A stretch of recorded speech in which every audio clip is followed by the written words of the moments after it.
Hello everybody and welcome back to another Jake's RC Stuff video, and today we are back with the Dart XL in an almost finished form. Now, you might remember that I posted a video, if you're not brand new to the channel, where I said that I was running away from iNav because of it basically just being a bit of a nightmare for me. Now I know plenty of people get on with it alright, but I was not, so... And to be honest, could it be slightly to do with the models I was using? Quite possibly. So, you know, they're still around, they've not been thrown in the bin or anything, but they are going to be put in something a little bit more sensible. Is that the boiler starting? It's boiling in here.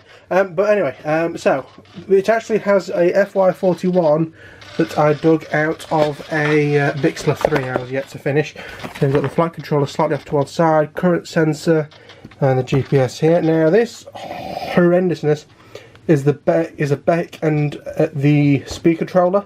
To be honest with you, BEC probably not that required in here. I mean, it's only going to run 2 servos. It's a 3 amp BEC, so it should be fine. But it was already in the loom from the Bixler, so it stayed. So that's just an 8 amp BEC and the speed controller, which for whatever reason at the minute my motor doesn't work, so that's something to look into. Now, if you remember, the way we had it actually had the immersion EasyUHF 4-channel receiver on this wingtip running S-Bus to the iNav system. Now the FY41, being a slightly older system that I much get on with, actually doesn't do S-Bus. Now I had the option of either putting a receiver in the middle and running all the cables to it, or buying 2 S-Bus decoders. Now I actually sort of did something in the middle. Can I find... Aha, here's the other one. So I've got these from Banggood, they're about £8.50. These are S-Bus decoders, so basically you've got S-Bus in and S-Bus out, and all the different pins for all the different channels, and that is the thing that is sat there. So that basically takes a signal in from the EasyUHF, runs it into the flight controller, and blah blah blah. From there, you know how flight controllers work. We've also got the 225, 250, 800 and 1000 was it? Video transmitter just taped in there. That's the box that comes as standard. That does stick out quite a bit, which I'm not massively impressed about, but we have got the big fins here to protect it. Don't actually know, while it's on my right channel, it's not really, I don't know what power level it's on. So if we go from sort of front to back, so if we've done the back bit, let's move into this sort of front section. We've actually got one of the very cheap, but very good, in fact I'm going to order a couple of more of them to have them in stock, Banggood cheapo cameras. We've got a run cam that's actually recording, which probably shouldn't be doing. Automatically did when I plugged it in. That's actually powered. First time I've had one of these in powered. And here is the airspeed sensor for the FY41. I could have dug it all the way in.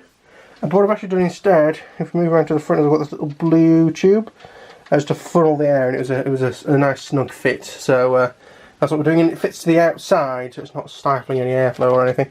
Now these power leads, of course, normally run inside, but yeah. Now, in terms of transporting this, my idea was to hopefully be able to take it to pieces. Maybe not necessarily put it back in the box, but to at least take it to pieces. But because mostly of this screw, which is like on the FY41, it's very hard to actually put this plane together.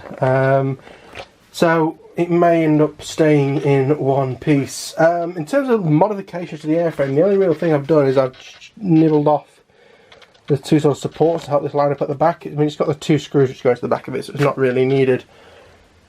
In terms of what's left to do, at the minute it's balanced slightly tail heavy with the battery there, but luckily we've got loads of room, and this isn't necessarily the battery I'm going to use with it. It's a 5020C. I've got to put in all the little gubbins, little triangular pieces. I've got that to do. I've got to figure out why this motor doesn't work. There's no fire coming out of it, so that's good news. I did remove some of that just to get air over it. I'm also debating about, I've got some flashy strobe lights from Flytron. I'm debating about putting one of them on the back of here just to have like a flashing red light behind it. But at the same time, it may be best to making sure it actually flies. But everything fits in, it balances roughly right at the moment, so it really does just need those finishing touches. and then we'll be ready to see how it goes. But yes, I thought I'll give you a video letting you know what's happened. It's one of these things where I meant to document more of the progress on this, but the problem is it's one of these planes where once I got stuck into it, I carried on doing it, and it was, you know, it's one of these things where I didn't really think of picking up the camera and doing stuff. But yes, I hope you enjoyed this video. If you did, please click the like button. It helps me a lot more to subscribe.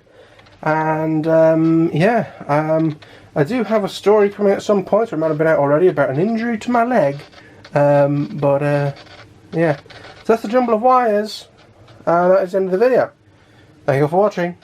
Bye bye. Another thing that I have to do actually before you leave the video, please stay, is that the flight controller actually isn't programmed. So at the minute, if I move it up and down, one aileron moves, left and right, one aileron moves. It came out of a Bixler, which is a normal plane, it's not a flying wing.